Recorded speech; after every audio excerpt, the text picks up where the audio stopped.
Ladies and gentlemen, Imus in the morning. You know, every time I fly on NetJets, which I do all the time, where I'm sitting, you can see both pilots, you know. And I always keep an eye on them to make sure they're getting along. Yeah. Because it's not out of the realm of possibility. One of them can be pissed off or just, I mean, how do you know you don't get on a plane and the pilot's not decided to kill himself? Which is apparently, well, that's a wild speculation, but the pilot was locked up. Explain to me what happened here now with this. New York Times broke a story last night that one of the pilots, two pilots, pilot and a co-pilot, one of them was locked out of the cockpit. And according to the voice, the audio recordings they have, was trying to knock on the door to get back in. No response from the other pilot. We don't know.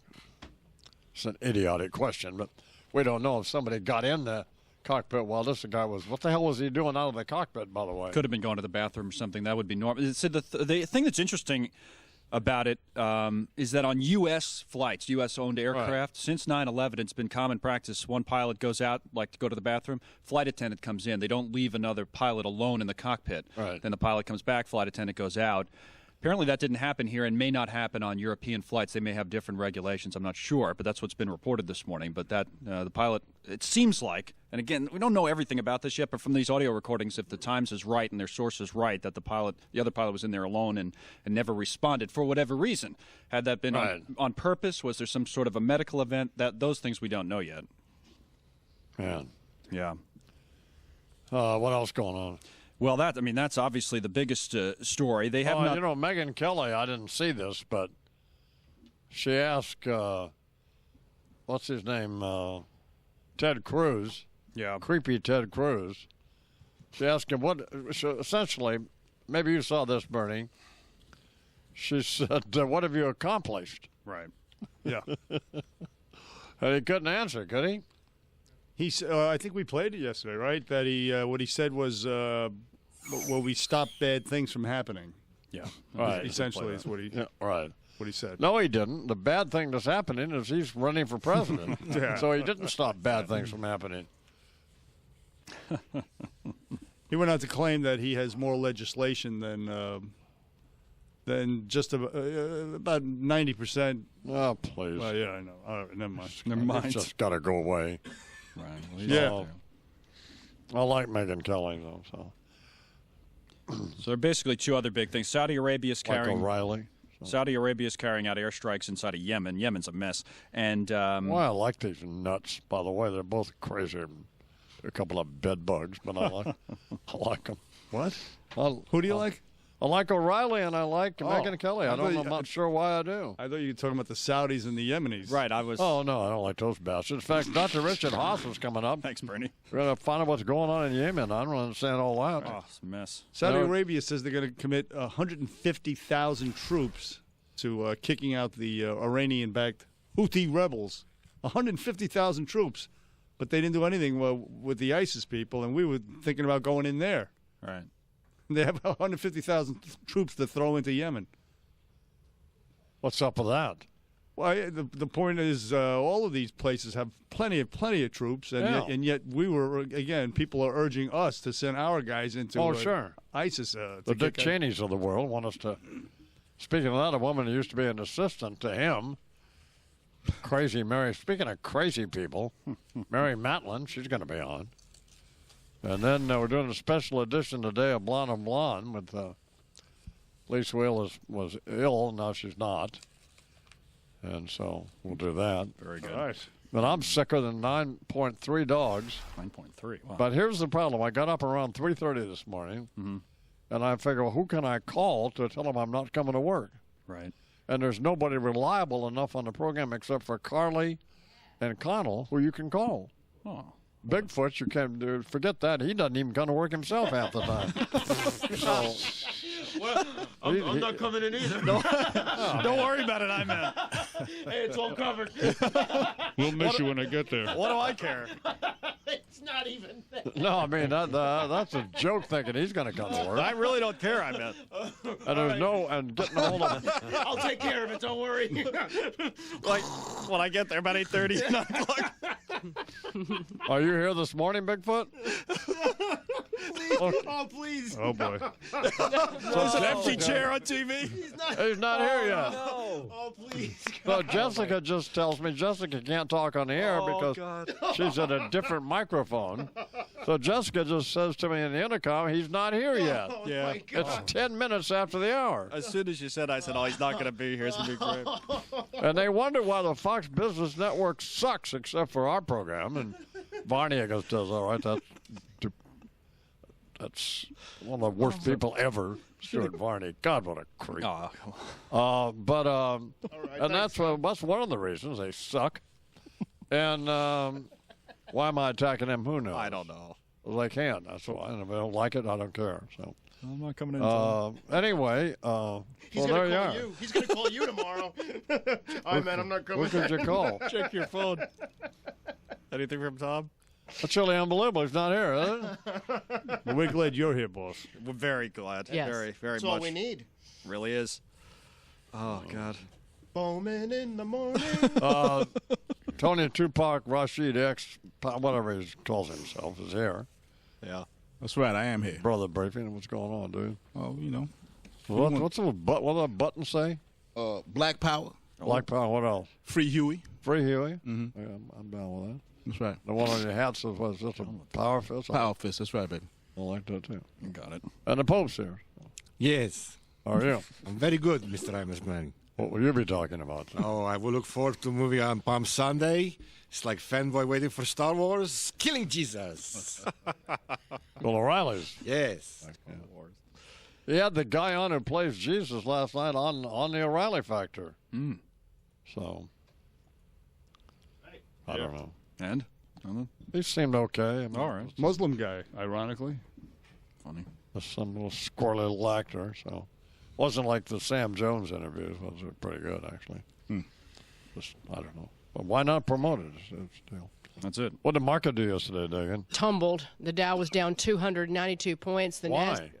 Well, one of the reasons, sometimes it's just because stocks have gotten expensive, but yesterday morning we found out that durable goods orders fell unexpectedly, and a lot of people are worried about growth in the U.S. economy. Oil is up this morning with Saudi Arabia now moving into Yemen, and the futures are tanking. It's an ugly picture.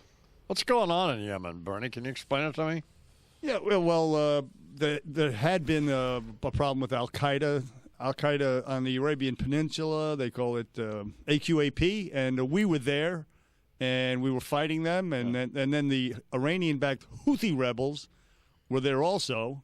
They threw out this government that we were friendly with that allowed us to base our troops there, our special ops, and so that government fled, we fled, and now the Houthi rebels took over the whole place, again, Iranian-backed, and Saudi Arabia is afraid. They border Yemen, and they're afraid of this Iranian hegemony in the region, and especially next door to them. So they now are striking these Houthi rebels with airstrikes, and they're going to send in 150,000 troops, according to their spokesperson yesterday. So, what are we doing? we're watching. We're not going to do anything. We're going right? to provide some intel or whatever we know. Did we have diplomatic people there? They fled. Right, Well, they're out they there. fled a few Right. weeks back. And military, yeah, out. And what's the administration's position? Do they have one?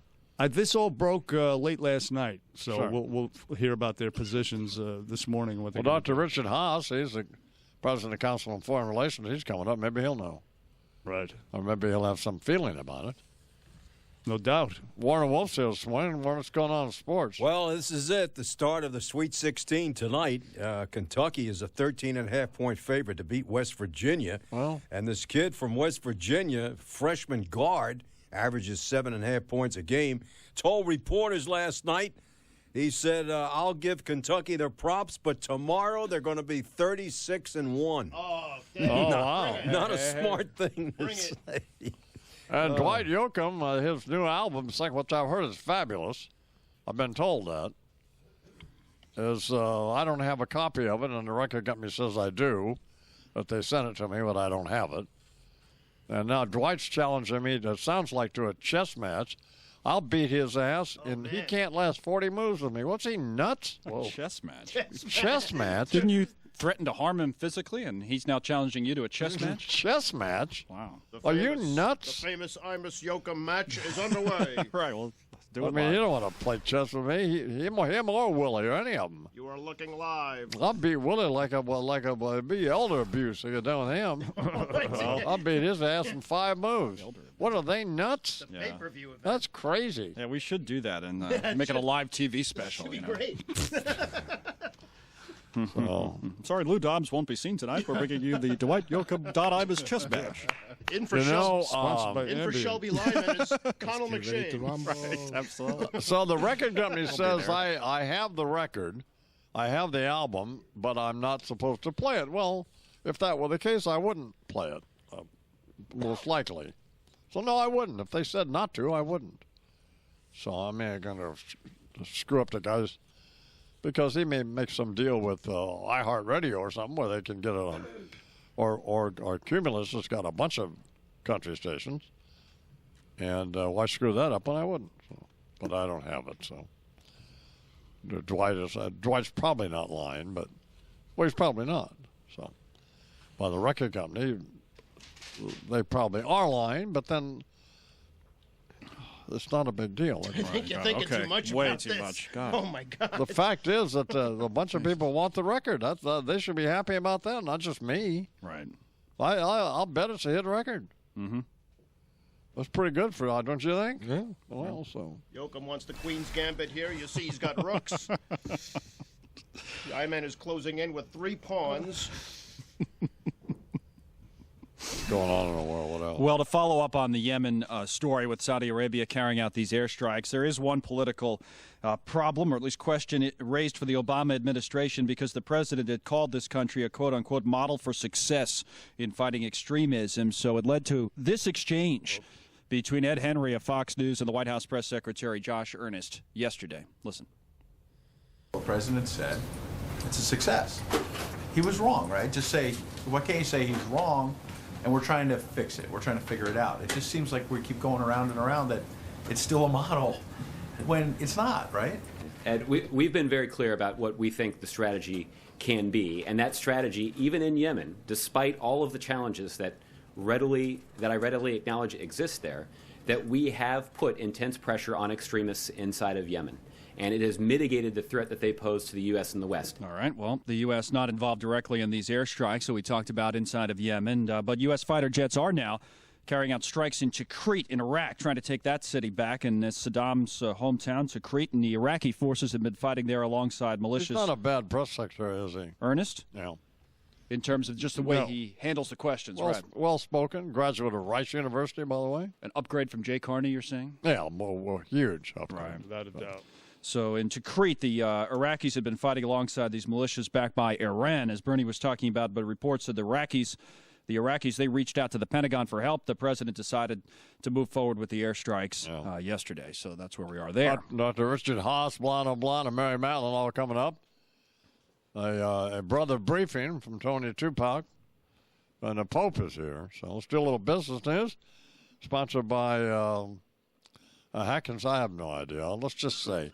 Right. Hackensack University Medical Center, and here with that is Dagan McDowell. What's going on? Good morning, sir. The Dow tumbled 292 points yesterday. As I said earlier, the NASDAQ suffering its biggest drop in nearly a year. The blue chips are now back in the red for the year to date. Futures are lower as well. 159-point loss on the Dow futures right now.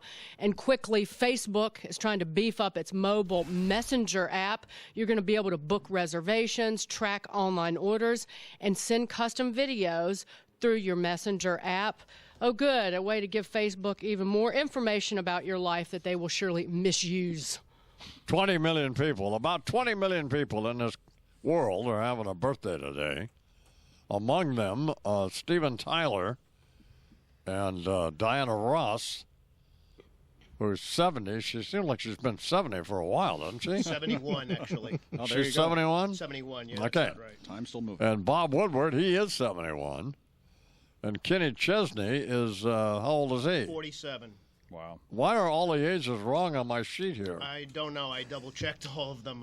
They're all wrong. But those are not correct. They're off by a year. Well, here's the thing. Megan Hurlbut, who runs the office and all this stuff, has has a casual interest in doing a good job.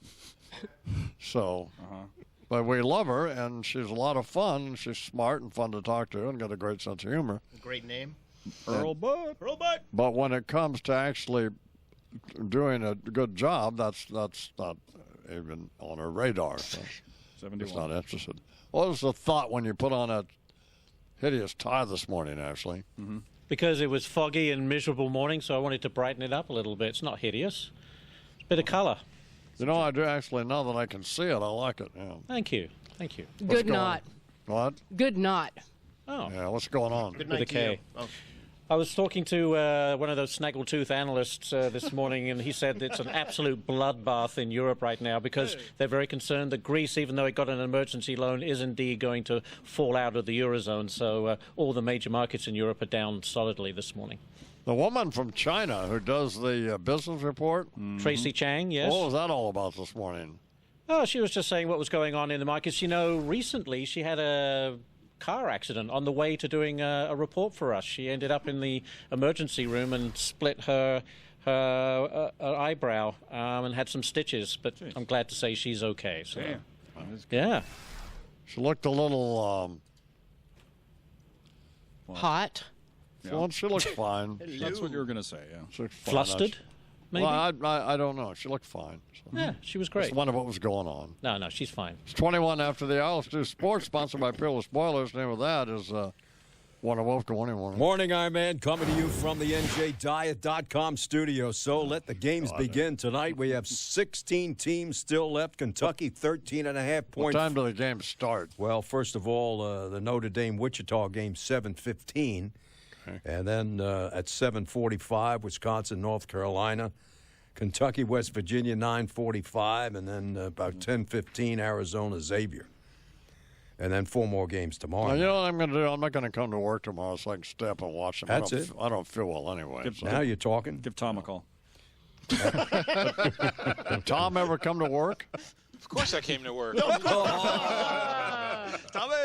whole time. Why were you late? Word up, Tom. You know what the beauty of it is? That no one knows I'm late. What do you mean nobody knows you're late? Oh, my God. You know, you don't announce it or anything to the millions of people around the country. Well, no, but I mean... I got stuck in the tunnel. I'm sorry. Well, why wouldn't you leave With a car? early enough? Leave the car and walk. And get out of the car and run over I left here. my hazard lights on. It's okay. I'll be right back. Thanks, Guns. 22 after the hour. What else, Warner? Well, here was Bob Huggins, who, by the way, is 8-2 lifetime against John Calipari. We've got to do what we do, as we tell our guys, just do what we do. We can't get in a shooting contest. We're not going to win. Yeah, they come out and press him right away the whole game. And we told you this. Wait a minute. He said we can't get in a shooting contest. Right. We're not going to win. Well, isn't that what basketball is, a shooting contest? No, in this It's case. not. No, not in this case. If they just stood outside and shot, he knows Kentucky's going to win. So his whole game is defense. They come out and they press the guys from the start. Sure. No shooting. That's it. No, that's right. So they don't shoot? Take no shots. No shots. Well, they're not going to beat Kentucky. They're going to win 0 to -3. Are you aware of that, Warner? I would think so. I'm just wondering about this 13.5 points, whether I would do that or not. And you know about this West Virginia guard. I mean, he's a freshman, Daxter Miles, says tomorrow Kentucky's going to be 36-1. Right. And the Kentucky player said, bring it on, man. We're juiced. And according to Steve... Is that what they said? Yes. According to Steve Popper of the Bergen Record, John Calipari, who makes $6.5 million this year and $7 million next year, reports that Calipari desperately wants out and return to the NBA because it's the only place where he failed. You remember he was coach of the Nets 2.5 years and was fired. So I hope there's no infractions or violations. That's why he usually left the other teams. 24 after the hour here at the Imus Morning program. Kenny Chesney is 47 today. I have to confess, I kind of like him. I kind of like him. I do like him. This is not a terrible record. Double wide, quick stop, midnight tea, top Jack and a cherry Coke town. Mama and Daddy put the roots right here, 'cause this is where the car broke down. Yellow dog school bus, kicking up red dust, kicking us up by barbed wire fence. MTV on the RCA, no AC in the vents. We were Jesus Save Me, Blue Jean Baby, born in the USA. Trailer park truck stop, faded little map dots, New York to LA. We were teenage dreaming, front seat leaning, baby come give me a kiss. Put me on the cover of the Rolling Stone, uptown, down home, American kids. Growing up in little pink houses, making out on living room couches, blowing that smoke on Saturday night. A little messed up, but we're all alright. Hey!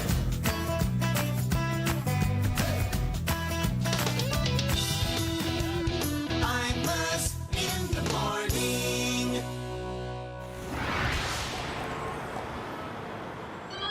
Well, spring is here, and the amazing Genucel spring sale is here as well. If you think you've had those big old bags under your eyes for too long, you can now do something about them. Genucel from Chamonix uses the power of plant stem cell to target the bags and puffiness under your big old fat eyes. Old Margaret from Westbury, New York, she wrote him a letter. She says, I love how Genucel helps reduce the puffiness and lines around my eyes. I had big old fat bags under my eyes, and I rubbed this Genucel on them, and I noticed the difference. Within 12 hours, I called them at 800-754-6980, and my husband said, Margaret, if that Genucel will reduce big old bags under your eyes, why don't you rub some on that fat ass? Hey, come on. That's not right. That was hurtful. For a limited time. There you go. I don't know why I think that's funny, but it is funny. I think it's funny. For a limited time, take advantage of this spring sale opportunity for Chamonix. Call them at 800-754-6980. Order now, and Chamonix will double the amount of Genucel immediate effects. They're order free. So they're probably old George over there, the head chemist over there. He's probably working on something you can rub on that big ass of yours. Rub it on. Call 800-754-6980. Yeah. I want to call Guns out because he was tweeting last night about his friends Paramore winning a Grammy, and he was ragging on the show on Friday, and then he was like, Grammys are rad, sunburst emoji, sunburst emoji. Yeah, because Paramore won. You're a loser. You said the Grammys are rad. I don't think they were good You at all follow last. Guns on Twitter, Yes. and he's the loser.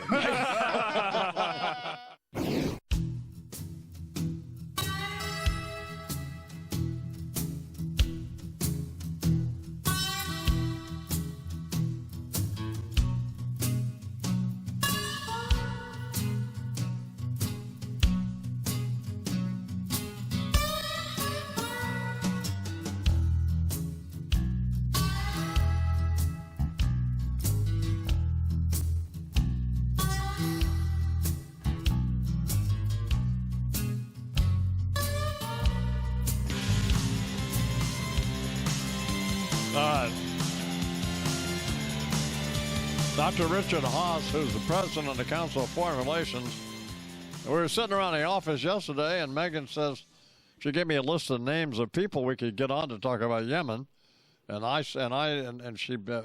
Richard Haas was one of them. And I said he's got to be the guy if we can get him, and if not, then we'll take one of these other losers who you. Right, good strategy. That implies he's a loser. He's not. No. But I said let's try to get him, and that's what we've done. So there you go. All right, time, and he'll be on in a few minutes. It's time now for a Bernie briefing, sponsored by Peerless Boilers, at 32 minutes past the hour. And here with that is Bernard McGirt. Good morning, Mr. McGirt. Good morning, Mr. Imus from the NJDiet.com studios. Yesterday we told you about the little league pitcher, the Monet Davis girl, getting attacked by a college baseball player. And anyway, last night, your friend Larry Wilmore had the story and commented. Take a listen.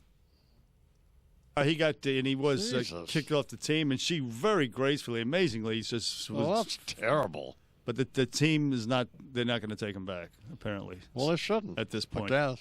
No, they shouldn't. What is that? Yeah, that was horrendous. Sweet, nice kid, isn't she?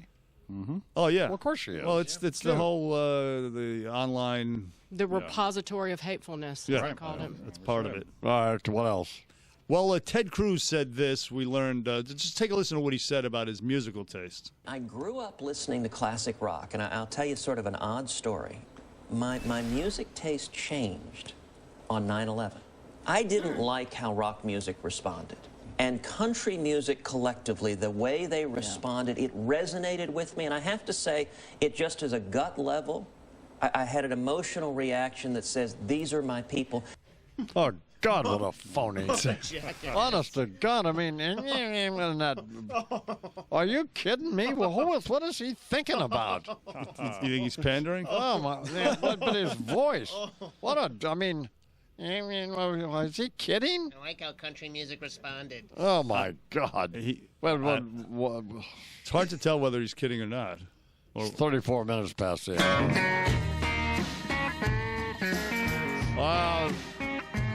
One of my favorite artists, period, Todd Snyder. He'll be here Monday, by the way.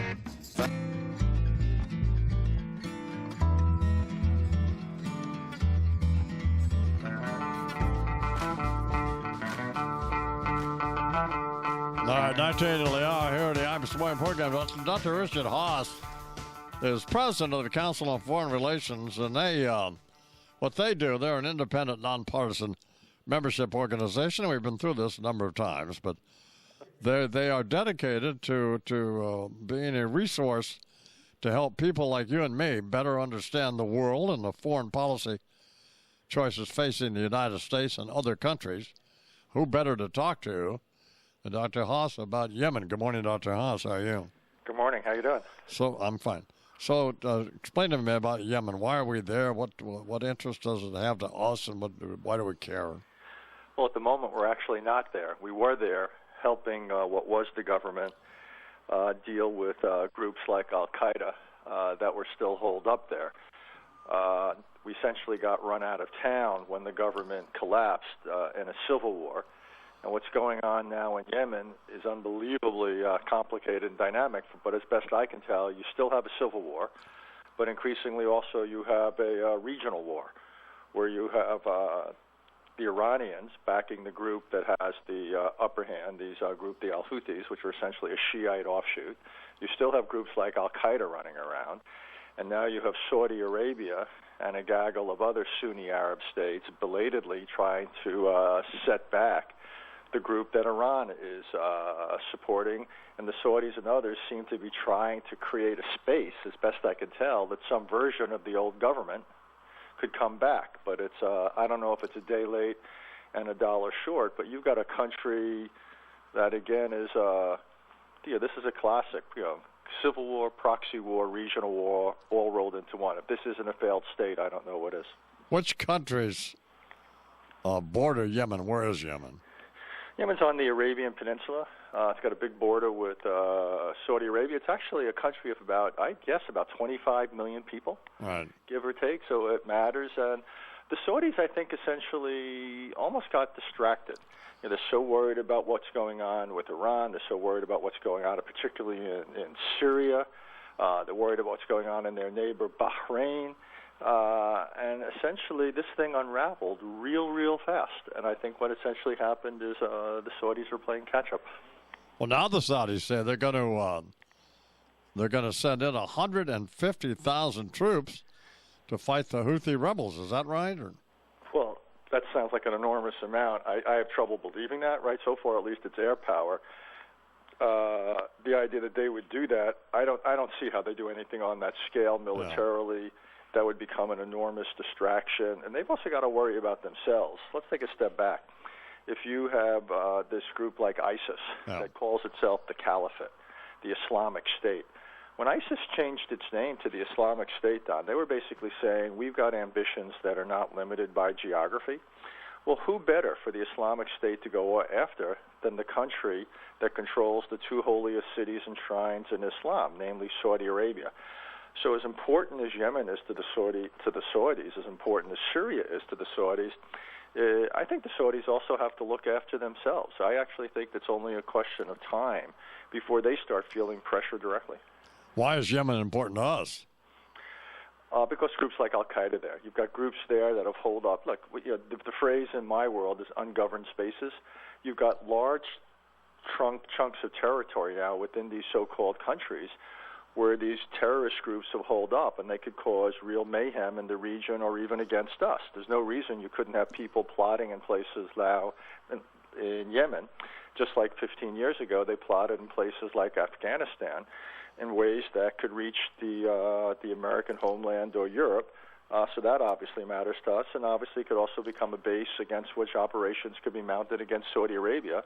Saudi Arabia still produces, 9-10 million barrels of oil a day out of 85 million barrels a day. So if Saudi Arabia were ever to get shaky, the price of oil would no longer be at $50 a barrel. Trust me, it would be 4 or 5 times that.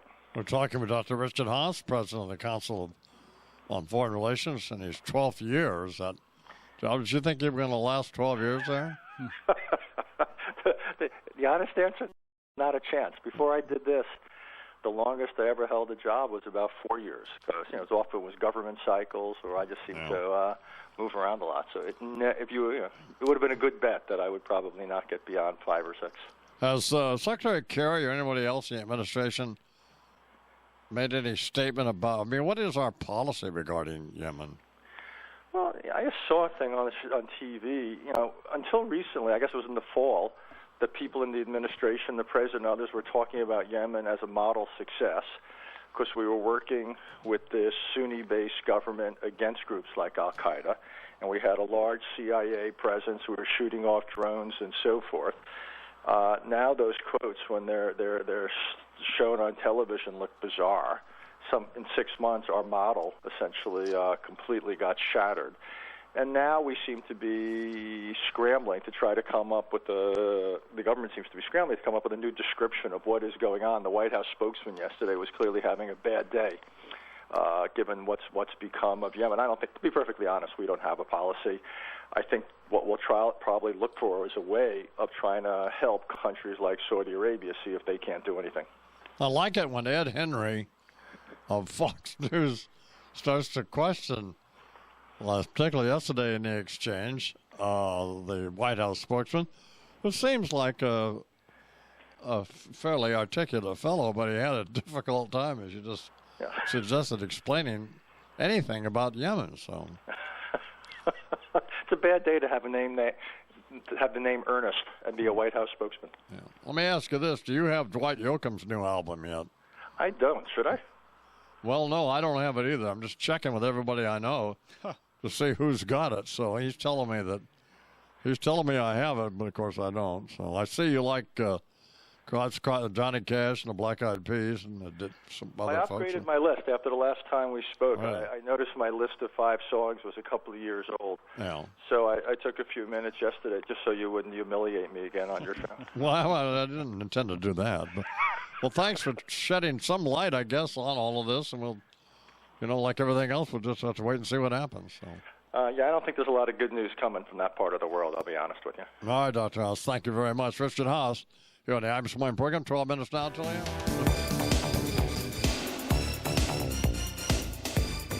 It's kind of curious here on the birthday list of nerds having birthdays today. Megan Hurlbut, who's a graduate of Columbia University, right, is a year off on everybody's birthday. Oh, does that tell you? So on my sheet here, these geeks who are born, not all 20 million people are having a birthday today, but right. Kenny Chesney, born in 1968, and Megan lists him as being 46 when in fact he's 47. Right. So if it was this time last year, exactly, she'd be right. Is there anybody on the list who died in the last year? Oh, that would be good. I mean, well, there's a bunch of people did. So. I don't know if they died last year or not, but they're dead, deader than Elvis. Happy birthday. Well, I just wonder how that happened. Well, she just made a mistake, but she made a mistake on everybody. So, right. You might think it's 2014. Happy New Year. I wouldn't be surprised. She kind of staggers around, just trying to figure out, get her bearings on life. It's 5 till the hour. Imus in the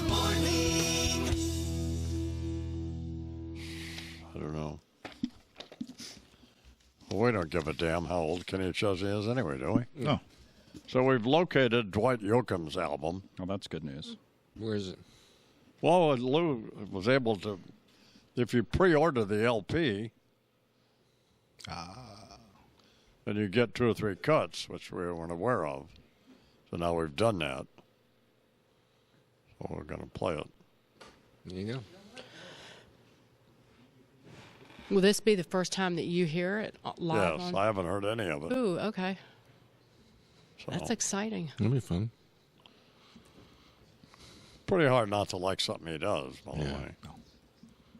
I mean, there's some things he does that are like anybody else you like better than others, but I don't think I've ever heard him do anything that I just thought was terrible.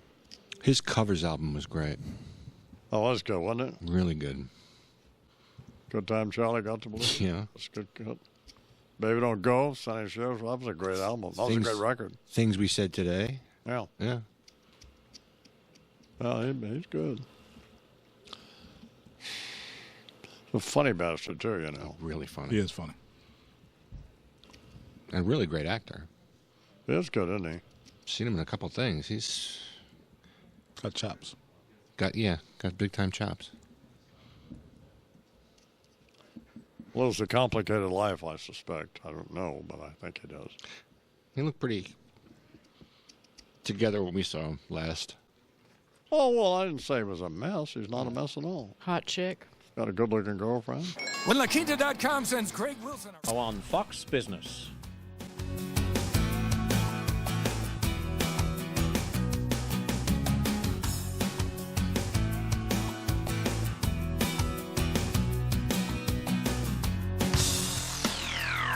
Ladies and gentlemen, Imus in the morning.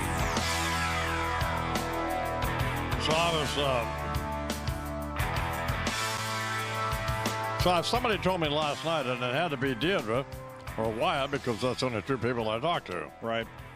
That the pilot, one of the pilots got locked out of the cockpit of this plane that crashed in the Alps.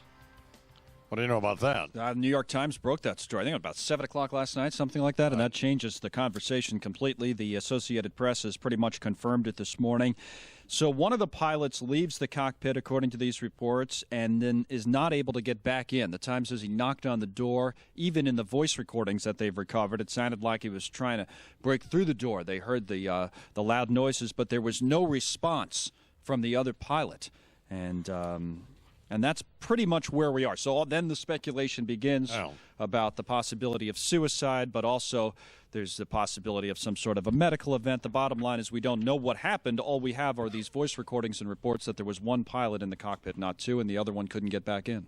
A special edition of Blonde on Blonde is coming up on this Thursday because Lise Wheel was not feeling well, and something she ate. And so, but apparently now she's better. Yeah. So she's going to be in here with her daughter. Right. Deirdre Imus. Oh. And they'll debate whatever they're going to do. So then later on this morning, Mary Matlin, who was, an aide to Vice President Cheney, one of the more despicable people on earth, and she's managed to survive that. Right. Well, she'll be here to talk about, I'm sure. The Pope is here this morning. Yes. And the Pope's talking about Bill O'Reilly's Killing Jesus. Yes. Which it's Sunday night at 8 o'clock on the National Geographic Channel, which I intend to watch. Mm-hmm. I read some of the book, but I got irritated for some reason. I'm not sure why. Your name wasn't in it?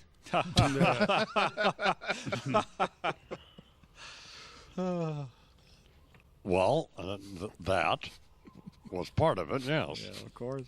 But I like O'Reilly, I have to confess. You see, here's the thing about, like O'Reilly was here yesterday. He's got I know he gets characterized as being a bully and this and that and all that. He has a charming sense of humor. He's not very good when he tries to be funny with Dennis Miller, who's tedious, by the way, even though I kind of like him. He's not. But I like O'Reilly. I'm not going to apologize for it. I like him, so let's move on. Like I like Hannity a lot, and they hate each other, Hannity and O'Reilly. I mean, they really hate each other. Oh, man. That's But, that's just the way it goes. That's the way it is. So I'm going to watch it, Killing Jesus. You have some thoughts on this? I do. Do you have any news on this plane? Well, that's the latest development. I mean, everything else that we've talked about, I think we mentioned yesterday. But as I said, this changes everything in terms of what really happened. That's it. We'll talk in a moment about Yemen. We have the Bo Bergdahl story, which I'm sure you heard about yesterday. There's some new reaction to that from last night that we'll talk about. He's been declared a deserter, right? Exactly right. And did the Times report that this morning? The Yes, New York Times? I did see an article about. And what page was that on? I saw it online. Was it on page one? Saw it online. So Let me just take a look. Fairly near the top of the website when I was, or the two papers I read every morning are the New York Post, right, and the New York Times. So I have to confess, I go to the Post first because. Tom is telling me that on the print edition of the Times, it was below the fold on the front page. Oh, it was.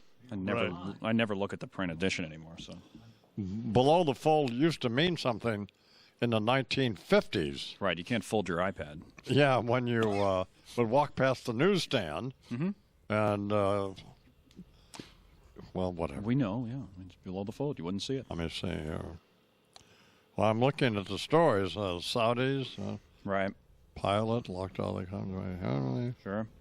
Your Thursday briefing. Right. Everything. Opening new man in Ireland. What happened? Many in Ireland vowed not to pay a new water tax. Oh, you're kidding. I'm Irish. From Microsoft, a novel way to mandate sick leave. Right. So far, no Bergdahl story. We're still got Here it is on the right side of my iPad thing. Bo Bergdahl charged with. Oh, here it is. About 10 stories in. Yeah, below the fold of the iPad. Okay. Well, it's not. I don't have a fold on my phone. Right. I'm nuts. That's what I'm saying. Well, I'm glad we found it. Well, the Pope's here. Killing Jesus. There's a big weekend for us. Basketball and Jesus. And here with his thoughts on all of that is Pope Francis. Good morning, Your Holiness. Good morning, Mr. Imus, man. This Sunday is Palm Sunday, so just a reminder, guys, that doesn't mean that you-know-what is okay for the day. That's still a sin, so take a cold shower, think pure thoughts. But this Palm Sunday, very special movie on cable TV, Killing Jesus. Billy O'Reilly, he surprised me. He wrote a book about Jesus because I was under the impression he think he is Jesus. But then I remember he no write it, he have the Martin Dugard. But, O'Reilly don't find nothing new to report. 2,000 years of scripture, and all of a sudden TV boy discover Son of God was 36, not 33 when he died. Ooh, wow, that changed everything. Jesus, give me a break. But at least Billy no tried to claim he was boss boy at Last Supper or the guy who sold the Romans the lumber. One thing I don't like it about the movie, they make it Jesus more of a man, downplay the miracles. Come on, the dude feed 20,000 with a couple of herrings and a pita pocket. He gotta get it his props. See Siegfried and Roy turn water into wine, huh? They push empty box on stage, put elephant in box, elephant disappear, 40 guys push box off stage. You do the math. Jesus raised Lazarus from the dead, which, by the way, no one was very happy about because apparently Laszlo was a real douche. He never pick up a check, he borrowed mortar and pestle from neighbor and never bring it back. And I'm not happy they cast a Muslim as Jesus. If they wanted to be historically accurate and not have the savior be white, they could have got Denzel Washington or a Latino, because half of them already named Jesus. To me, Jesus, ultimate action hero. He like Arnold in the Terminator. But this movie, no got car chase, no explosion, no famous catchphrase, and this perfect spot for one. Before he die on the cross, he look up and he say, "I'll be back."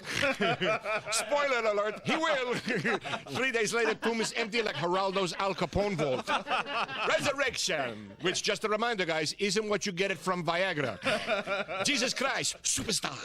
All right. The Pope here on the Imus Morning program, 12 minutes after the hour. Well, now we've located the title track to Dwight Yoakam's forthcoming album on Warner Brothers called Secondhand Heart. And I was talking to Rob earlier and Tony. Here's what I've noticed over, and maybe Lou, you can weigh in on this. Often the album's called Secondhand Heart. Well, let's start with Lucinda Williams. Her album, Down Where the Spirit Meets the Bone, is that's a poem that her father wrote that is really awful. But she decided, because apparently she likes him, and why wouldn't she? She decided to set that to music, sort of. But it's not the best cut on the album by any stretch of anyone's imagination. And how many times do we have titled songs that are not as good, that are not the best cut on the album? So my question on how many cuts of Dwight's new album do we have? I found another one. I got 2 so far. You have Secondhand Heart, and what else? I see The Big Time. The Big Time. Yeah. And there's another one called Liar. You have to understand, I'm not getting any money or drugs or hookers to play this. Not that I would want any of that, but at this point. Right. But makes this all the more inexplicable. Yeah, I know. Right. I can't. What the hell is going on? Absolutely getting nothing for this, and we're all losing our minds. Well, because I like him. He's a great. That's all that matters. First of all, one of the nicest people you'd ever. He's so nice. And here's number 2: if Warner Brothers decides to re-sign him, there's something going on there. I mean, they're not re-signing a bunch of other guys his age. That's a big deal. So, and then he went out on the road. He opened for Eric Church, that slug. He opened for that guy? Yeah. No way. And I blew the doors off. I mean, if you're Eric Church, why would you want to try to follow Dwight Yoakam? That's Eric Church. I mean, with his baseball cap on backwards and his stupid mirror sunglasses. Shut up. And his Tim McGraw T-shirt. Honest to God. Well, and you have a love for Dwight, too, because you and Dwight are the only 2 men in 2015 still dressing like that. So dressing like what? Like the way the 2 of y'all dress. Same hat, same old 80s faded jeans. I wear diesel jeans. They're not 80s. Like I said, 80s, early 90s jeans. Oh, wow. Where's this coming from? I don't know. The Bobbsey twins over here. Why is your nose all stuffed up? Are you back on the cocaine? No. Okay, good. So we're going to play Secondhand Heart. Have you listened to it, Lou? Yes, I had to. Yes. And? Sounds excellent. That's the answer. That doesn't. Are you just saying that, or? No. It's not convincing to me. I haven't had really a chance to assess. Well, we'll slide her in a minute. All right. Sounds we'll good. play what we have coming up. That's it. Good plan. Do some news. Well, Yemen is the other story, becoming a bigger mess by the day. And the foreign ministry in Iran said that the airstrikes in Yemen are a dangerous step, make things worse. Saudi Arabia launching those strikes, targeting military installations held by Shiite rebels. Now, Yemen really does appear to be on the brink of collapse, so much so that the president of the country, a close ally of the U.S., President Hadi, was forced out of his own country, had to leave there on a boat. Well, he did spend 5 years in the hands of the Taliban, Bo Bergdahl, and he could be looking at a lot more time than that in a military prison, facing the charge of desertion, but also a charge of misbehavior before the enemy, which carries a maximum of life in prison. He abandoned his post in Afghanistan before being taken captive by the Taliban, and you'll remember that Bergdahl was brought home in that prisoner swap, where 5 Guantanamo detainees were released. So now, naturally people are questioning that move. So here's Jen Psaki at the State Department. Was it worth it? Absolutely. We have a commitment to our men and women serving in our military, defending our national security every day, that we're going to do everything to bring them home if we can, and that's what we did in this case. She has a remarkable inability to express herself intelligently. I'm sure she's fine, but... Tell the parents of one of the 6 dead soldiers who went looking for this clown. Yeah. If it was worth it or not. That's the point that Rob O'Neill, you remember him, the bin Laden shooter, former Navy SEAL, he weighed in on this. He was on with Hannity on Fox News, and he did have some personal experience to share about the Bergdahl search. So listen to Rob O'Neill.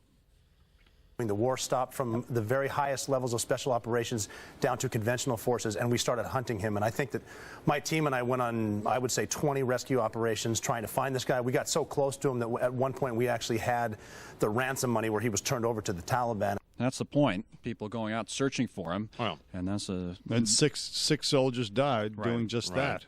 So it leads to the most serious charges against him here, and he could go to military prison for life.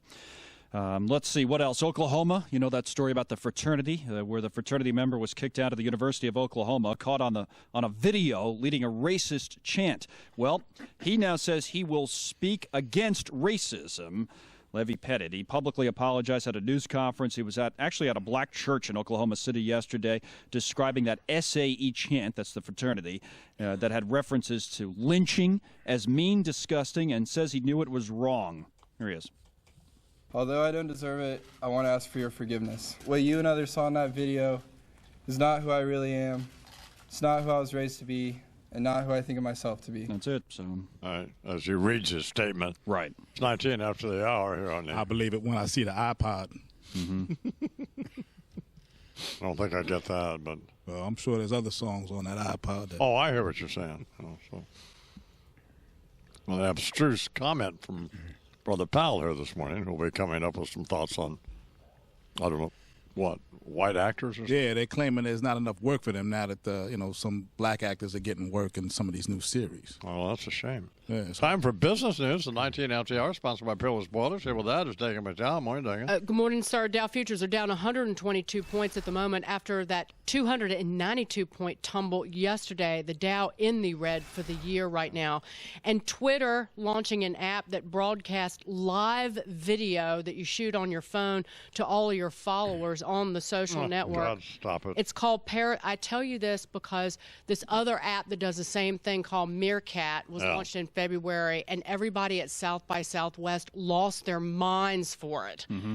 Even Al Roker is using it, which makes me really not care about any of this. It's 20 minutes after the hour here in the Imus Point program. Ashley, what do you have? Perfect job for guns. They're looking for a brothel tester in Berlin, Germany. Oh, perfect. Hell yeah. Yeah, German social network. The job includes checking the quality of the service, the standards of cleanliness, and safe sex practices. You need to be a college-educated man or woman, so you got both covered, guns. Brothels, by the way, are legal in Germany, and they want to be the TripAdvisor for brothels, so perfect job. 20 minutes after the hour. Thanks, Ashley. I could see him in a German brothel. No doubt. That's Interesting that you're the one who discovered that. Sports is sponsored by Peerless Boilers. It's like, should I try this job? No, I'll give it to guns. And here, not wearing us out, but reporting what's going on is Warner Wolf. Good morning, Warner. Good morning, I'm coming to you from the NJDiet.com studio. So we have 4 games tonight, beginning at 7:15. Should end long after midnight. NBA, the Cavs beat the Grizzlies, the Big Three, Irving 24, Love 22, and LeBron 20. And the Clippers led the Knicks by 30 at the half and beat the Knicks 111-80. Now, after the game, Clippers coach Doc Rivers, perhaps rubbing it in, suddenly said he was sick and sent in former Knicks coach Mike Woodson, now a Clippers assistant, for the post-game interview. And we're playing for something, and that's all that needs to be said. That's right, unlike the Knicks, who dropped to 14-58. And Jets' newly acquired defensive back Darrelle Revis, appearing yesterday on ESPN's Michael Kay show, had to pause on the air for this unusual reason. I mean, Todd. Excuse me. I'm sorry. I got a little gas. I'm sorry, but It's okay. Get some Gas X, man. Yeah. I mean, a radio interview, why would you have to explain? And finally, because of this new $52 million TV deal per team, the average worth of the 30 Major League Baseball teams now is now $1.2 billion. Okay, fine. Wow. What's coming up in the briefing, Bernie? The official White House florist not only fired but escorted out of the White House, and MSNBC apologizing. 22 after the hour. All right. Title track from Dwight Yoakam's new album, Secondhand Heart. That's what this is called. Turn your radio up.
You like that, Dagan? That's good. Good record. 30 minutes past the hour. I like Dwight Yoakam. I like that first song. It's like an Ann Hart. But the track was great. He sounds great. Mm-hmm. Well, if there's some other stuff on it, so I bet it's not the best cut on the album. That's what I'm saying. So. All right. What's the next one we have, Lou? We'll have that in a while. Yeah, I'll have it. Yeah, we don't know what it's called. The Big Time? Yes. Okay, well. Time for a Bernie briefing, sponsored by Peerless Boilers here at 31 after the hour. And with that, Bernard McGurk. Morning, Mr. McGurk. One of Mr. Imus from the NJDiet.com studios. You'll like this, boss. This is ugly. After 6 years, the White House florist, the official chief florist for the White House, she was, the official story is that she left her position, but the Washington Post said that she was not only fired from her position, she was even escorted from the building. No. The Post said that her quote-unquote fussy style clashed with Michelle Obama's more modern approach to the White House decor. And Susan Rice said she served with honor and distinction. Actually, no, that didn't happen. But you know there's an ugly backstory. It's not funny. You know there's a very ugly backstory to Gotta this. be. I mean, probably not that the president was watering this lady's bush or anything, but that would be a fun scandal. But to be escorted from the building it is just, it's really exceptional. And she says that she, quote, resigned in order to pursue exciting new opportunities. As opposed to being the chief florist at the White House. What other exciting opportunities would she have? Exactly right. Now, last hour, boss, we played you that clip of Ted Cruz saying he switched to country music after 9/11 from rock music. Sickening bastard. So last night on MSNBC, they had this editor of Ebony.com. Well, she was a guest on MSNBC and said this. Welcome back. Nothing says, let's go kill some Muslims like country music. fresh from Lynchburg, Virginia. Someone who obviously does not want to be a polarizing candidate, wants to bring people together. Obviously. I mean, really? Country, I mean, that's absurd. So less than a half hour later, the host of that show said this. Welcome back, and we have a programming note. A few minutes ago on this show, a guest made a comment about country music. That comment was not appropriate, and we want to be clear, this network does not condone it. That was quick. Programming note. What was the comment? The comment was that nothing says, let's go kill some Muslims like country music. So she hasn't apologized, but MSNBC, they're quick on these things these days. Sure. As though the only people we're watching were you know. Right. Yeah. All right, 33 after the hour here at the Imus in the Morning program. Cars thing. Back, yeah. God, it's so annoying. Unfortunately, you don't have. Well, you've probably heard the commercial. I'm sure it runs all over the country. How many this kids for cars deal? 21 till the hour here at the Imus Morning program. How many people are actually? How many? Like I saw a bumper sticker. Wasn't a bumper sticker? The sticker plastered on the actual paint of the car. So my other car I donated to the Cars for Kids. But yeah. It's just maybe everything's annoying. It's when. All right, time now for Blonde on Blonde, starring Lise Wheel and Did Imus. How are you guys? I'm good. Okay, here is Lise. Glad you're feeling better. Thank you very much. What was the matter with you? I just had, virus and... Sexually transmitted disease? No. And then syphilis is on the rise in Manhattan. A little bit of laryngitis, but my voice is coming back. Okay, well, you sound fine. Okay. You do, and you look good. Thank you. You weren't on O'Reilly last night. Was it last night or Tuesday night? Right. No, I was too sick, and both my kids were home, and they were both sick. So it wasn't good without you, Lise. Well, I'm sure it was fine. No, it wasn't even fine. I'm sure. No, it wasn't fine. It was terrible. We're going to be honest. It wasn't. Yeah, it was not good. It was terrible. Guilfoyle's always good with you. But... Yeah, I like Guilfoyle. But... Yeah, she's good. All right, topic number one here on Blonde and Blonde. The FDA recently announced approval of 2 genetically modified foods, Arctic apples and innate potatoes. Both products are more resistant to browning and bruising. And your take on genetically modified foods is what, Deirdre? It's extremely harmful, and I'm against genetically modified food.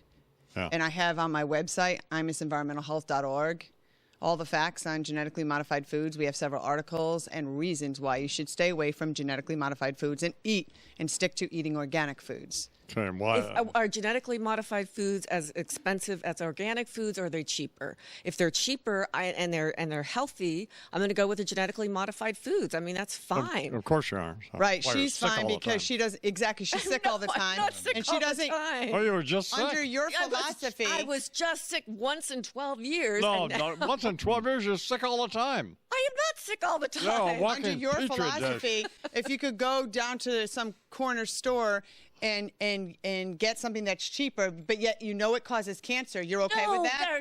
They're not. That's what selling, you're saying. No, Deidre, they're not. Food that is grown with all these chemicals causes cancer and other diseases. If they're saying there's that even it's an healthy- obesogene related to all these genetically modified foods, and they call it an obesogene. Oh, so wait, you're going to get obese because you eat an apple? I don't think so. Yes, I if really it's don't think that's the way it common works. sense, if it's not grown in a healthy environment, just like if you're not developing inside, Wash the darn the baby apple, isn't then. developing healthy Wash inside the the darn mother's apple. womb. If the Peel mother's not apples if you healthy, have the to. baby's You not don't- healthy. You go to the store. You don't go to the store. I go to the store and I look at. What do you things. mean she doesn't go to the She store? doesn't go to the store. You don't go to the store? Of course I do.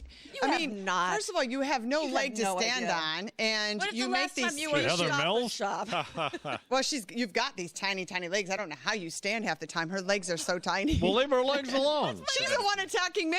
Why is it always when I attack her, it becomes this I horrible can't thing? yell. When she attacks me, it's okay. I can't. Why is she perceived as weak? I guess so. I can't yell. And I'm perceived as because strong. I don't have I guess the so. voice. That's just the way it is, I isn't it, wish Hi, I man? You could. are so crazy. Horrible. Honest to God, you are so insane. I mean, I love Why? you, but honest. That's what happens. She attacks me, and everyone's like, they actually are okay with it. But I attack her back, and all of a sudden I'm the bad person. No, you attack me on my legs because I have skinny legs. You do have little skinny So toothpick what's wrong legs. with that? So I'm not. I don't know. Your legs are cute. The At least apples I are told certainly you not. that. Certainly, the apples aren't But making you have me big old obese bosoms then. on her. And I'm not going to argue with you about this because you. Is that Connell? Big Yeah. bosoms absolutely. and skinny legs. Oh, Right. that's so horrible.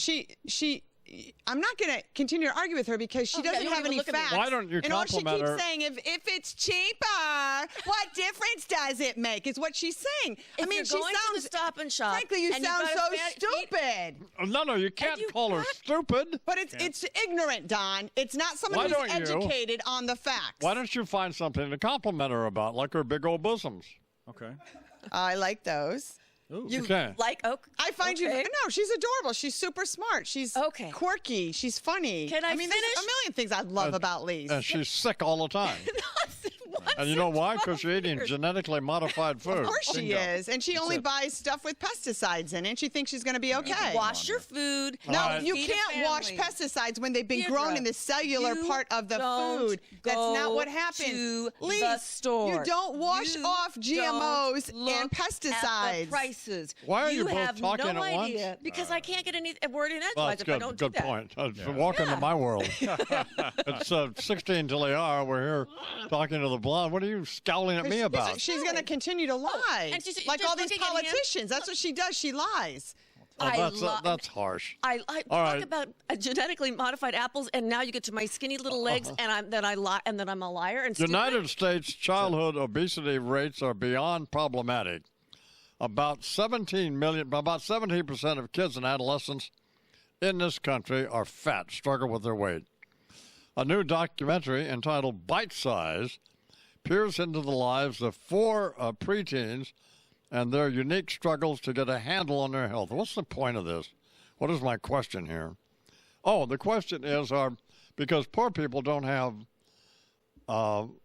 access to good food, I guess, is because you can go, like, you go to Mississippi, apparently, and this is a state, but in Barksdale, Mississippi, they did a survey looking for a grocery store that sold healthy foods, and they couldn't find one.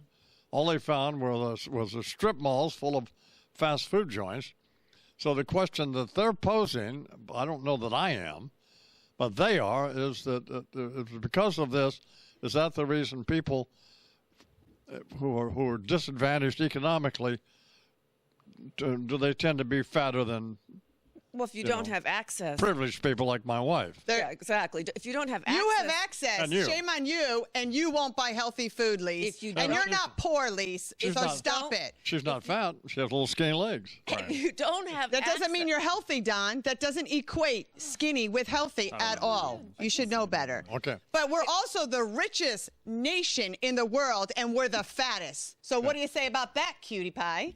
If you don't have finally, I get to say, if you don't have access, we were talking about Mississippi. If in Mississippi you cannot find in your local grocery store, Yeah, but look at all the rich vegetables- people that are fat. Could you let her talk? The vegetables and good things for you to eat, lean meats, proteins, eggs, things like that, cheeses. If you can't find that, and all that's there is fast food, I mean, I'm just assuming that I'm. But you're okay with the fast food, you said. So what do you once care? in a while, You're okay with all the sure. pesticide food, all the junk food. You're the one going on that this is the food you buy at your grocery store because you can't afford the quote healthy I didn't food, say that. and yet you're not poor. I didn't so say that. You can't even argue this. You can't even. You can't even. I just said be between here the talking organic about this. apples and the modified apples and the regular apples. I'm Again, gonna go being the richest country in the world and the Least most expensive, resources but and healthy. access, and we're Don't the you, fattest and most unhealthy. Don't you ever say to yourself at any point, I really am an annoying bitch? Oh. But doesn't that ever say... Did it cross your brain? Does it ever cross your mind to say,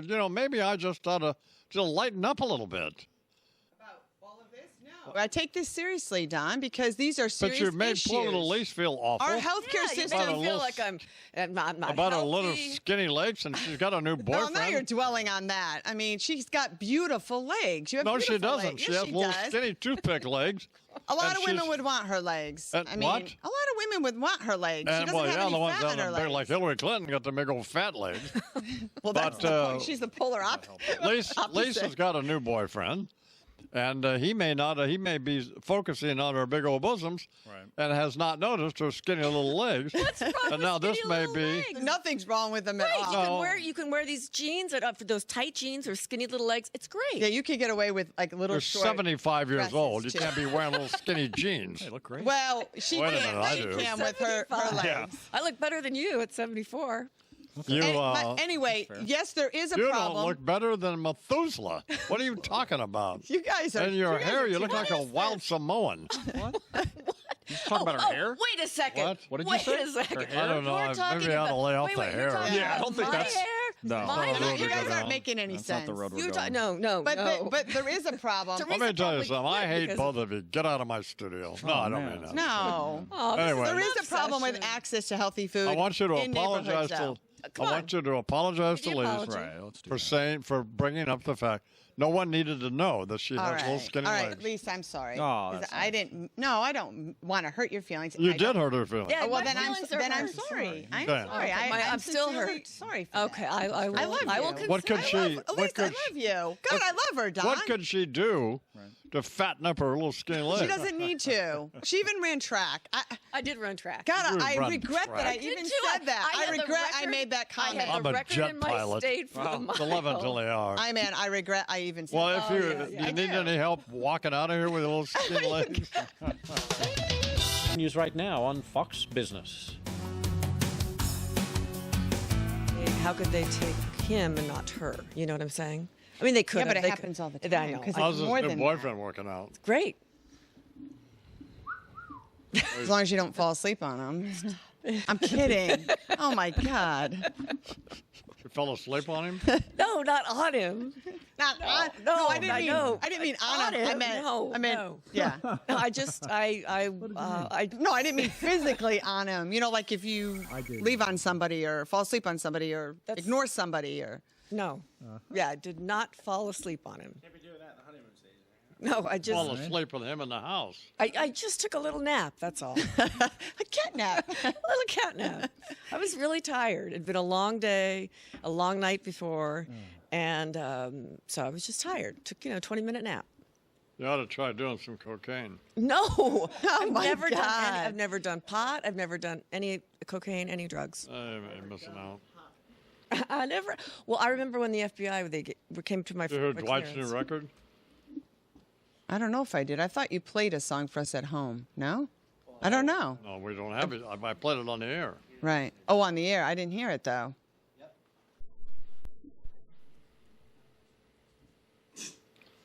Do we have that new? Have the new one, Lou? What the hell's Lou?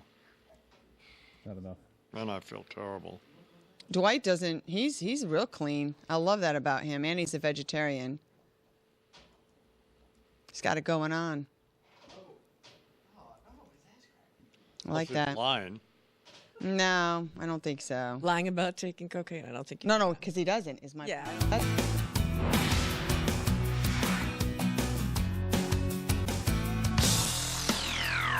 Ladies and gentlemen, Imus in the morning.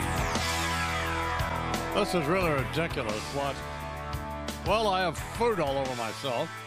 All right, well. That's fine. I don't care. I had a Fontiago sandwich from Starbucks, which is pretty good, a vegetable deal. Yeah. Egg, cheese. So. And I couldn't get it all in my mouth. I got some on my shirt, so. Well, I don't know. I just lost all will to be clean. Right. I just don't care anymore. We knew it would happen. Did you hear about this press conference, Paul? This is crazy. Tell me about it. The plane crash was on purpose, is what they're saying, basically. So. This is wild. Oh, okay, report this. Have you watched any of it, Bernie? Yes, guy? I have. Oh, okay, so maybe. Well, I'll just tell you briefly the details. This prosecutor's at a news conference, and it has to be dramatic on live television. I mean, Bernie will tell you more about that. But what he said, can we carry any of it now? That the Tom. I'm not sure if we have it. Yeah, we can. Let me just briefly. Let Connell tell us first, numbnuts. Go ahead. Well, the co-pilot of the plane, according to the prosecutor, likely crashed the plane deliberately. Did it on purpose, refused to reopen the cockpit door, and pressed a button that sent the plane into its fatal descent. So that's what he's been outlining on live television. And you can hear the passengers screaming on the black box. Right. The pilot has over 10,000 flying hours, and the co-pilot had only been working a few months and had a few hundred hours on this aeroplane. Stop this. We're not going to get anything out of that. So you guys report what happened. Right. So it's just, and a lot of the dramatic details have already been disclosed, the ones I told you. But they go through this, I guess, the order of events. So you got the pilot leaves the cockpit. The co-pilot is there alone in charge of the plane. And they say they use the flight monitoring systems to start the descent. In other words, push a button that makes the plane go down. And that can only be done voluntarily, according to this prosecutor. Right. Has to have been done on purpose. They hear the pilot on the audio that they have try to enter, ask to be allowed back in, knocks, no response, knocks again, no response. They hear breathing on the tapes. They hear it from inside the cockpit and hear it until the moment of impact, suggesting the co-pilot was still alive right up until the moment of impact. And that's what this prosecutor just disclosed. He also said that the co-pilot who did it deliberately, was not a terrorist. He's a German citizen named Lubitz or something. But it was but he did it intentionally. They don't know why, obviously. But right. and they have the black box, as I stated. You can hear passengers screaming, according to the prosecutor. Oh, Jesus. I always wonder that when I get on a plane. I fly on NetJets all the time, but there's always two pilots. You always wonder if one of them's pissed off about something, you know? It's just because fundamentally, people are insane, you know?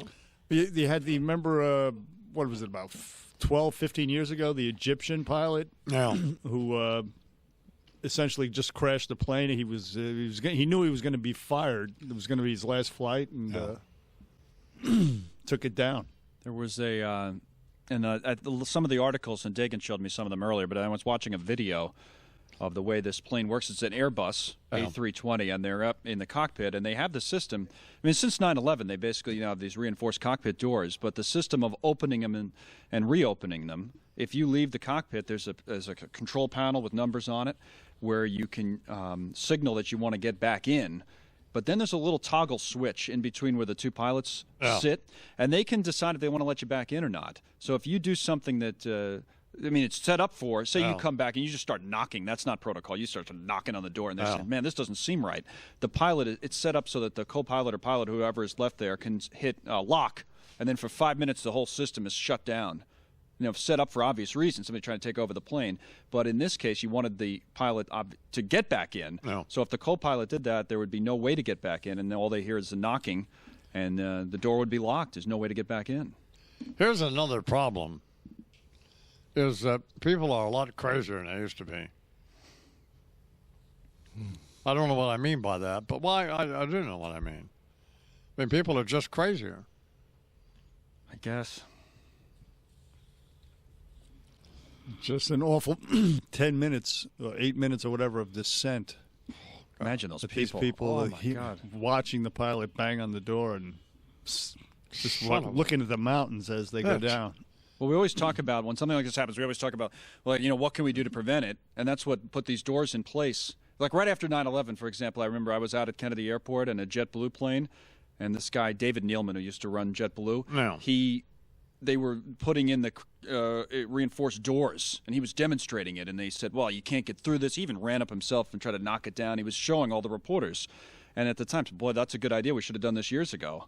And now they have the doors, so how do you prevent a pilot from doing something like this? You can't. I mean, I don't know that you can. So because of that door, nobody can get back in. Now, as I think I said earlier, if this was a U.S. flight, the protocol after 9/11 would be don't leave anybody alone in the cockpit. So if the co-pilot or the pilot left for any reason, a flight attendant would have went in. Apparently not in this case. Well, what do you do if you got a couple of pilots and one of them decides he wants to kill himself? And you? Right. I mean, that's why I always talk to the pilots before I fly. And I'm, just to kind of have a pretty good radar on whether somebody's nuts or not. Brief assessment. Well, that's why you want to have the flight attendant in there, I would think, so nobody's alone. Yeah, we have a good policy here. Man, that's terrible. Really? Don? Yeah. I mean, it's not even any way to. No, like Bernie said, the people, I mean, just sitting there, they had to know exactly what was going on now that we have all this information. The prosecutor said he took it down as though he were landing at an airport, but clearly there was no airport, he said, the prosecutor, anywhere near the site of the crash. It was just mountains. So he just deliberately took it down and crashed it into a mountain slowly but surely. Man. Oh, man. That's the quote he said. He wanted to, quote, destroy the plane. That's what the guy said in this, right on live TV this morning. I'm bitching about not feeling well. Right. I mean, it's just. 12 minutes after the hour, I guess. I don't know. Want to do more news, I guess. Well, I mean, this. Probably our job. I will find out if we have. I know Tom and everybody's been watching this news conference. We'll see if anything else comes through. Anything you want to take out of it, Tom, let us know, will you? Yes, sir. So. I'm just reading a brief review of it. I think we've covered most of it. Intentionally slamming the plane, starting the descent on purpose. This prosecutor, that's what he said. The presumption is that the pilot left to go to the bathroom and then was unable to get back in. That's the theory, I guess, they're working on. Bernie identified the co-pilot by name. It is Andreas Lubitz, German citizen, manually and intentionally set the plane on the descent that sent it into the side of a mountain in the French Alps. It was his intention to destroy the plane, is what the prosecutor, a guy named Bryce Robin, is saying about it in this news conference. So they haven't had time to talk to folks who knew him to see what his deal was, right? No, I don't think so. I don't know, actually. Well, thankfully, he didn't slam the plane into a town and kill people on the ground in the process.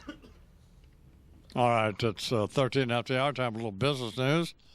Sponsored by Peerless Boilers. And here with that is Dagan McDowell. Dagan. Good morning, sir. 130-point loss on the Dow futures at the moment, so more red after the 292-point decline yesterday. And Radio Shack is auctioning off information on 117 million customers who shopped at that chain in recent years. This is part of the bankruptcy process, Radio Shack trying to pay off its creditors, but it's raising some hackles. Attorneys general in several states have filed objections to this auction because it smells bad. Mary Matlin's coming up. We'll talk to her. That's on her mind. I just have this vision of Mary walking around the big mansion there in New Orleans with sweatpants on and eating spray cheese and all that like Dagan does. So. Right. But perhaps not. Ashley, what's going on with you? Well, we're looking at a story we're doing this morning is on Apple looking to take on Spotify with subscription streaming service, but it's also overhauling its digital music service. They're going to kind of ramp up iTunes Radio, try and make it more regional.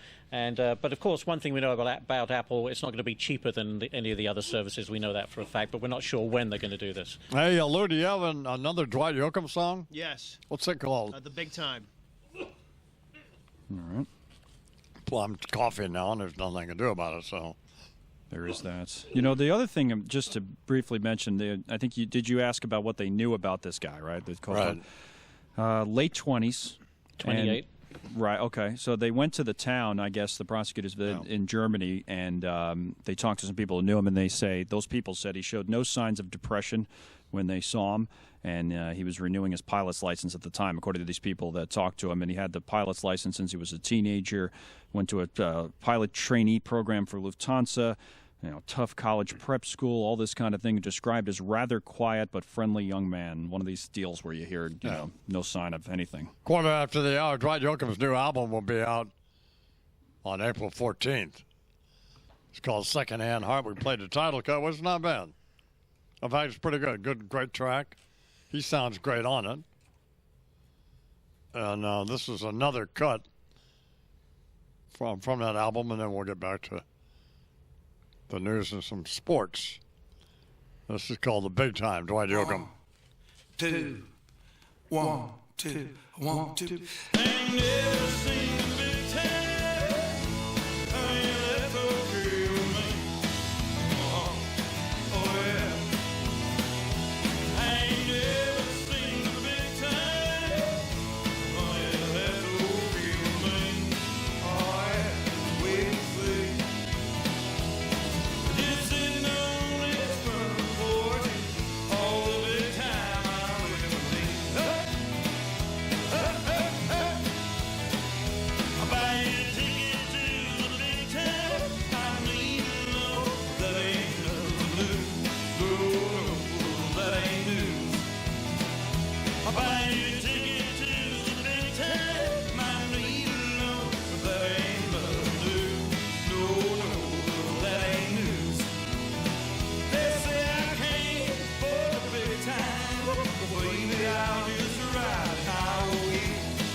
That's an all right.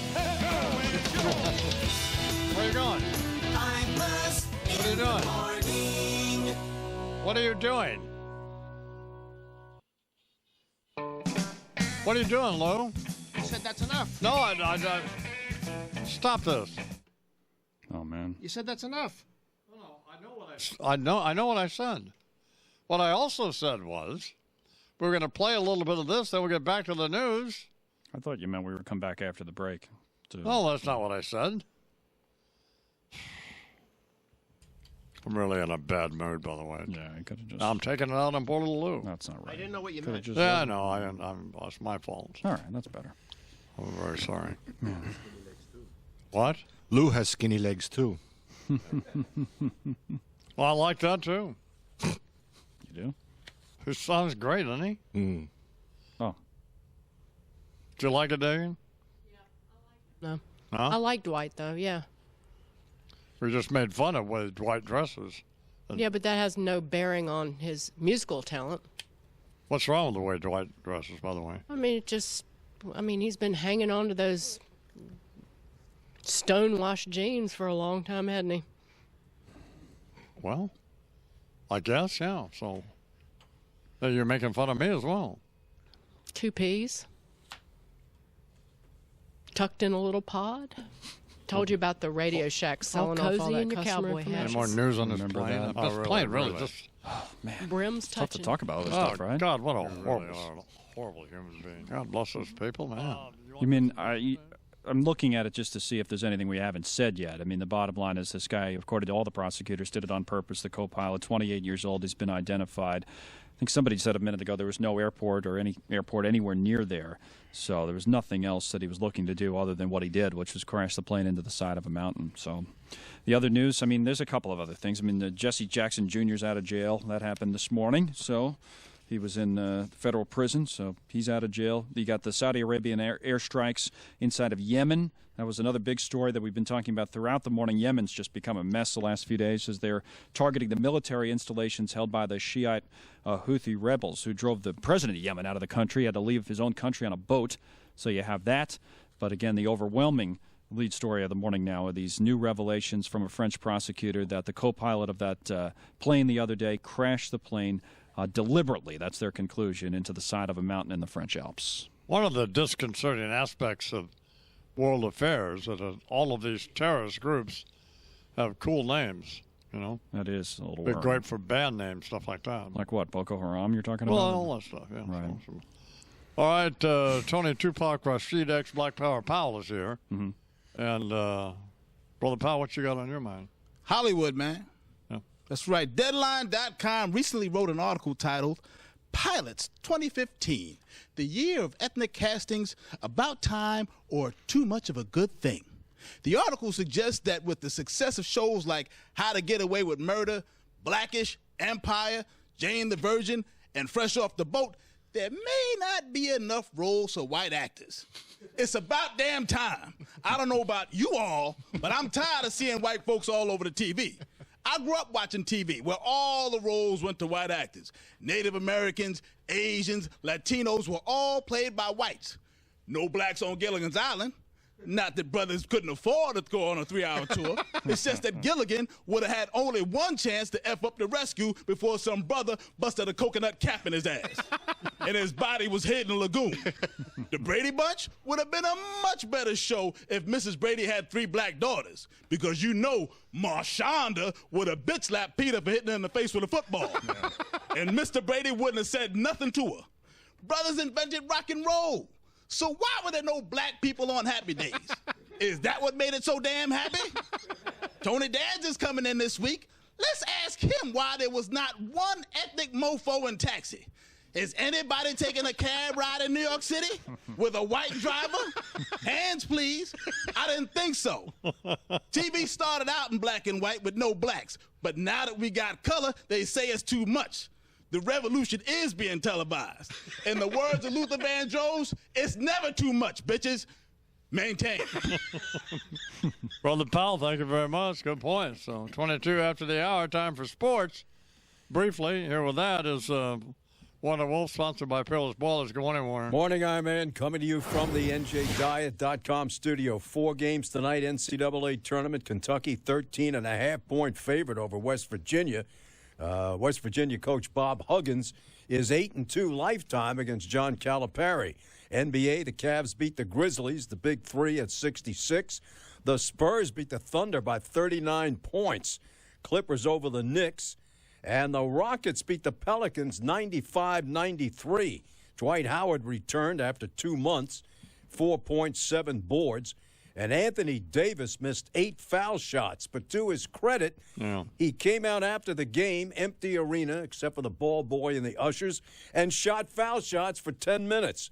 And finally, if you're tired of watching the automatic extra point in the NFL every year, 99% are made, one of the proposals to be voted upon by the competition committee in May, eliminate the kicks altogether.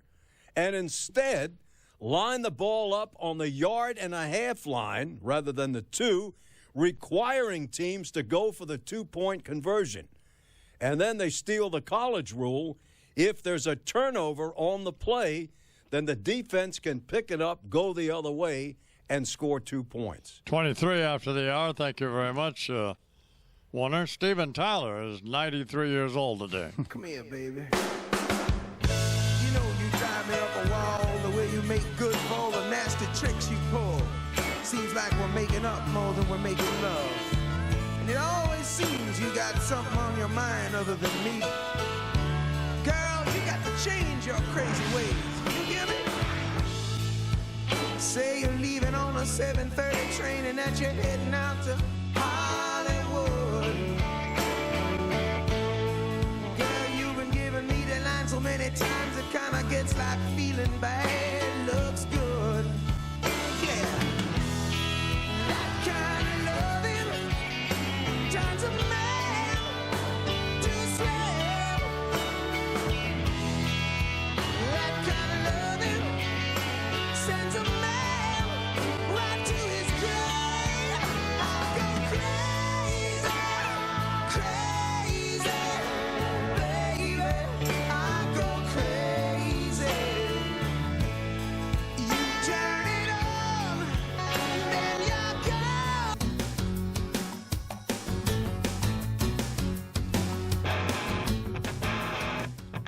17 till the hour here in the Imus Wine program. Mary Matlin is one of the most celebrated and popular conservative voices in America as an author, television, and radio host, and widely sought-after political contributor, pundit, and public speaker. She has become noted for her straightforward manner and insightful political repartee. Among her many roles and accomplishments, she has served under President Ronald Reagan, well, probably not under him, made her mark as George H.W. Bush's campaign director, and most recently as assistant to President George W. Bush and an assistant and counselor to Vice President Dick Cheney, making her the first White House official to hold that double title. Please welcome to the program now, Mary Matlin. Good morning, Miss Matlin. Good morning, Mr. Happy. Are you a lawyer? I don't know. I went to law school, but I'm not a lawyer. I love coming on, but can you promise me you'll never read that again? I don't know where you got that, but I don't want to hear it. It's your bio. Well, I didn't write it. I don't know who did. And Well, no. it doesn't say anything about what I care about, which is I'm a mother of very happy children and a great mother, a less good wife, but still a good wife, and so don't read it anymore. I don't want to hear it. I'm in a different world. See, that's the problem. When you served in the Bush administration and you were assistant to that war criminal Dick Cheney, none of you guys read anything, and that's how you got us in this mess in Iraq. I'm not going there. Not going there with you today, Mr. Happy. Do you? I've already had a dose of home. Will you say to your wife, proceed it by, I love you, but you're an annoying bitch. Okay, I just already had enough of home life this morning. I don't want to hear any. I'm not going to rise to this, particularly as I'm shattered, shaking, sick to my stomach, ever grateful for my faith over this story. I can't even think of just waiting 8 minutes to come on with you. I just tried to feel what this is like. It's just, I know what you mean. When you say people are crazier than they used to be, maybe we're seeing more of it. But, man, that's not just crazy when you take, that's some Diablo action going on. When you take on a whole plane of people and torture them for that length of time. I can't even, my mind can't wrap around this. There's way more people now who feel a sense of hopelessness and feel and their lives spiraling out of control, and that they have no control over their lives, and a lot of it's a result of just the progress of time and so on, and the evolution of this and that, and so I don't know that it's anybody's fault except that. There's a fault. I'm not being political about this, but all of human history has been the story of adaptation. Okay, so 100 years ago, knowledge doubled. It took 100 years for knowledge to double. After World War II, it took 25 years. Today, it takes 12 months for knowledge to double. These are just tools. Man is the only species that knows how to use tools. We're using them to the negative because we are not in as control of our lives as we used to be when liberty, particularly in this country, was the watchword. Still, so much of the world lives under no control, under tyranny, under authoritarianism. So that's why I care about politics and policy. And people in America shouldn't feel as out of control about their lives as they do, but they do because they're not in control in their lives. The government's in control. of their lives. So that's no reason. There is no defense. That it is the devil at work to drive a plane full of people, to deliberately destroy a plane, which is why they're not calling it suicide. That's a code for something. They're not calling it terrorism, but they're saying it wasn't a suicide. Deliberately destroyed the plane. What was it then? Language. Are you and don't call me a cheesehead in sweatpants. And no, I'm not drunk. I'm drinking ginger tea, and I'm with No, I was going to ask you a question. Are you generally optimistic about the course of humanity, the future of it, and are you generally optimistic about this country and life in it? I am, 1, a woman of faith, 2, a rational optimist, a la the book, and I study history, so yes, I am. And to see that you're not going to agree with this, I'm not taking your bait. I'm just telling you the reality. Great men rise, and women, great people. Okay, let's be PC about this. Rise to great causes in this country. I'm rereading all the founders now, and the founders went through way worse and sacrificed way more than we are right now. Yet we have a field of people you may not agree with. But Ted Cruz is a genius. Walker all these guys have great records. Yes, I feel like this history has the unique history, the exceptional history of this country has produced in our DNA the ability to survive. We just got to beat the tipping point of Obama driving us over the cliff, as they like to say. I remember the day when you used to wait till 5 o'clock to start drinking, but I know that's your new favorite. Apparently those days are gone. I'm in a different time zone now, so I can start earlier. It must be 5 o'clock somewhere. That's right. That's how that works. I'm sorry I was kind of mean to you, but... No, you're never mean to me, and I love you. I say once again, I'm in love with your wife. She's so passionate. She's so unique. Do you guys get naked and make out? I guess not, probably. I just like to listen to her. Goodbye, Imus. See Happy birthday, Chesney. Bye. Mary Matlin here. I'm